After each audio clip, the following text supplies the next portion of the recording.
안녕하세요. 문헌의 기사입니다.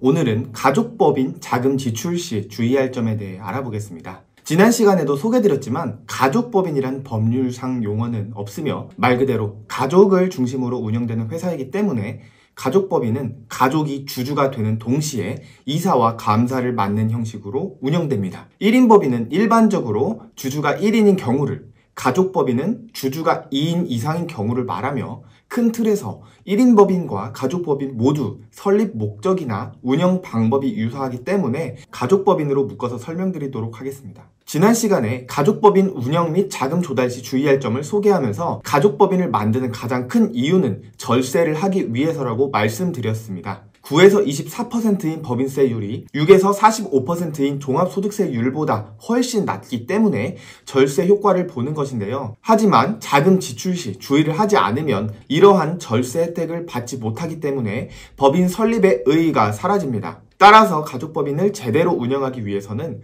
자금 지출 시 주의할 점을 반드시 알아야만 합니다. 가족법인의 경우 주주총회나 이사, 이사회, 감사 등의 지배기구가 가족으로 구성되어 있기 때문에 내부 통제 기능이 취약합니다. 따라서 가족법인을 운영하는 사람들은 법인과 개인의 인격이 다름에도 불구하고 별도로 구분을 하지 않고 법인 통장을 개인 통장처럼 생각하고 자유롭게 입출금을 하며 운영하는 경우가 있으며 사적 경비나 과다 경비를 지출하여 조세 회피 행위도 할 수 있기 때문에 과세 당국에서는 다양한 장치를 설정하여 이를 규제하고 있습니다. 이에 저는 가족법인 자금 지출 시 주의할 점을 크게 가지급금, 비용 처리 두 개로 나누어 알아보겠습니다. 첫 번째로 가족법인의 가지급금을 알아보겠습니다. 법인 사업자를 운영해 보신 분들이라면 모두 공감하실 건데요. 가족법인에서 가장 큰 이슈는 가지급금입니다.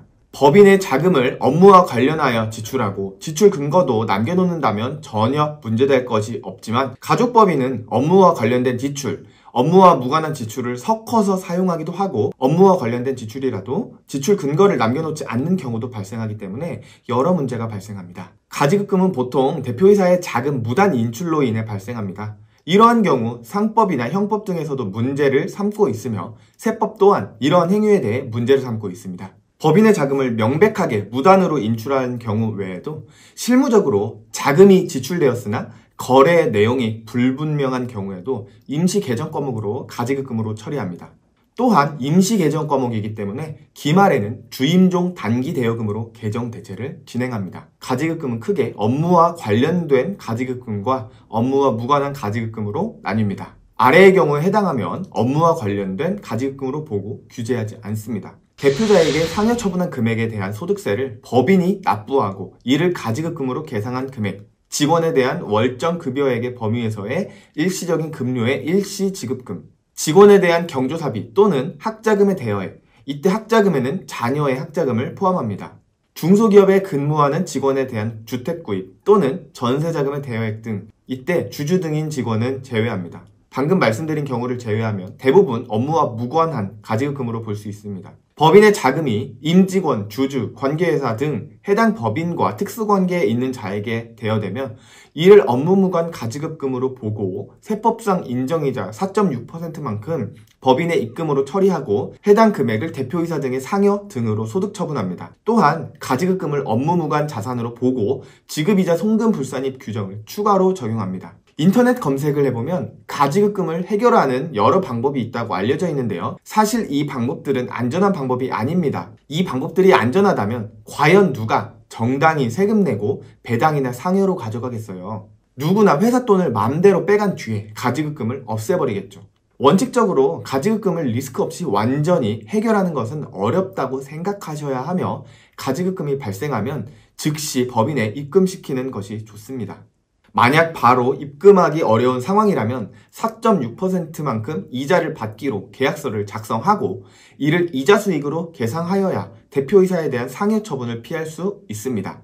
두 번째로 가족법인의 비용 처리에 대해 알아보겠습니다. 법인세의 경우 매출에서 각종 비용을 차감한 후에 당기순이익을 기준으로 납부할 세액이 산출되기 때문에 비용 처리를 하면 당기순이익이 줄어들고 법인세가 줄어듭니다. 또한 비용 처리를 하면 잉여금이 줄어들어 기업 가치가 낮아지기 때문에 상속세나 증여세의 부담이 줄어들며 청산시 청산가치 또한 줄어들어서 청산법인세와 배당소득세 등이 줄어들게 됩니다. 비용 처리의 장점이 이렇게 많기 때문에 가족법인 운영 시 최대한 비용 처리를 많이 하려는 유인이 존재합니다. 이와 반대 입장인 과세당국에서는 법인의 과대한 비용 처리를 막기 위해서 여러 제안을 하고 있습니다. 그리고 가족법인을 운영하는 가장 큰 이유는 저렴한 법인세 때문인데, 법인세를 납부한 뒤에 세후이익을 다시 가져올 때 배당소득세나 근로소득세 등을 한 번 더 납부하게 되면 처음부터 법인이 아닌 개인사업자로 운영했을 때보다 오히려 세금을 더 많이 내게 될 수도 있습니다. 그래서 법인에서 개인으로 굳이 세금을 내면서까지 돈을 가져오지 않고 법인 상태에서 돈을 써버리면 되는 거 아니냐 라고 생각하실 수도 있습니다. 하지만 이는 조세 회피 행위이기 때문에 세법에서는 이를 방지하기 위해 다음의 제안을 하고 있습니다. 먼저 업무와 무관한 지출입니다. 업무와 무관한 지출은 법인의 비용으로 인정하지 않습니다. 예를 들면 업무 무관 자산의 유지비나 소액 주주를 제외한 해당 법인의 주주 등이나 출연자인 임원 또는 그 친족이 사용하고 있는 사택의 유지비, 관리비, 사용료와 이와 관련되는 지출금 등이 이에 해당합니다. 그리고 업무와 관련된 지출이더라도 세법에서 정한 한도를 초과한 부분은 비용으로 인정하지 않습니다. 예전에는 접대비라고 불리던 기업 업무 추진비 한도 초과액, 감가상각비 한도 초과액, 업무용 승용차 비용 한도 초과액 등이 이에 해당합니다. 그리고 업무와 관련된 지출액 중 과다하거나 부당한 지출은 사실 판단을 거쳐 비용으로 인정하지 않습니다. 내부 지급 기준을 초과하는 임원 상여금 또는 퇴직급여의 지출, 법정 외의 복리후생비 지출 등이 이에 해당합니다. 가족법인뿐만 아니라 개인사업자나 법인사업자 모두 비용에서 인건비가 차지하는 비중은 큽니다. 따라서 과세당국에서도 인건비를 확인하고 있기 때문에 올바른 인건비 처리 방법을 알고 계셔야 합니다. 인건비는 크게 가족에게 지급하는 인건비와 가족 외의 사람에게 지급하는 인건비로 나눌 수 있는데, 가족 외의 사람에게 지급하는 일반적인 인건비 처리 방법은 다른 법인들과 동일하기 때문에 오늘은 가족에게 지급하는 인건비 처리 방법을 직원과 임원으로 나누어 알아보도록 하겠습니다. 먼저 직원인 가족에게 지급하는 인건비입니다.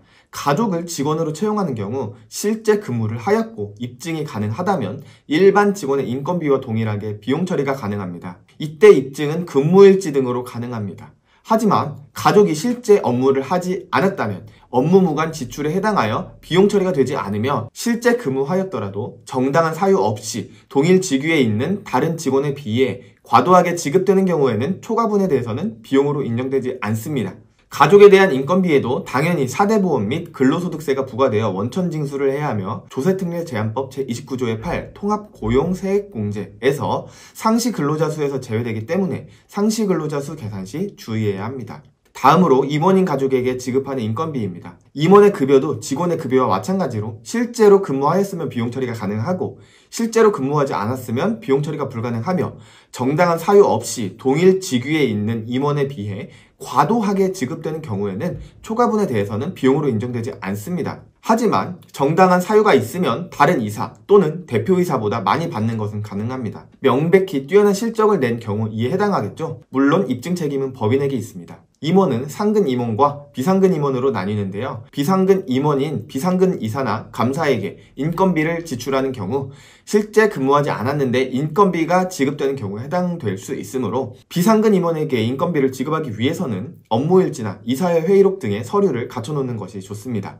실제 근무한 부분에 대해서만 인건비를 지급하는 것이 원칙이기 때문입니다. 임원의 기본급 말고도 상여가 있을 수 있습니다. 법인이 연말에 법인세를 줄이기 위해서 지출 근거 없이 급하게 상여를 늘리는 경우가 있는데요.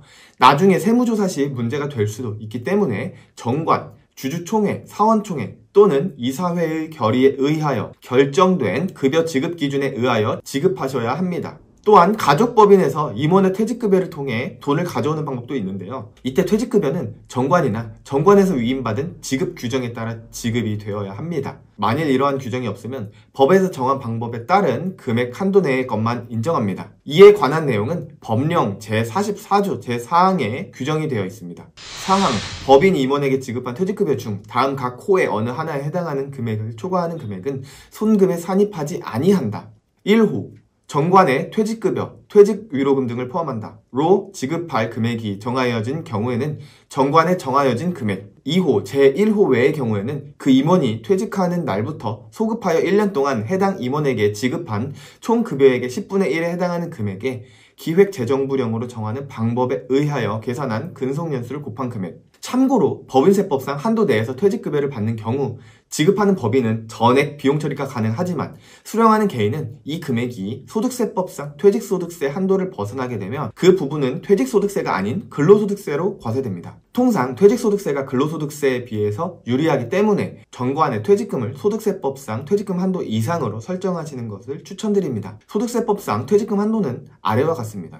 2012년부터 2019년까지는 퇴직일부터 소급하여 3년 동안의 총급여 연평균 환산액 곱하기 10분의 1 곱하기 12년 이후의 근무기간월 나누기 12 곱하기 3배수 더하기 2020년 이후는 퇴직일부터 소급하여 3년 동안의 총급여 연평균 환산액 곱하기 10분의 1 곱하기 20년 이후의 근무기간월 나누기 12 곱하기 2배수. 오늘은 가족법인 자금 지출 시 주의할 점에 대해서 알아보았습니다. 이 외에도 주의해야 할 사항이 많지만 주로 발생하는 이슈 위주로 알아보았습니다. 이외에도 가족법인 운영 시 주의하셔야 할 자세한 사항은 주위에 있는 세무 전문가인 공인회계사에게 문의해 주시면 됩니다.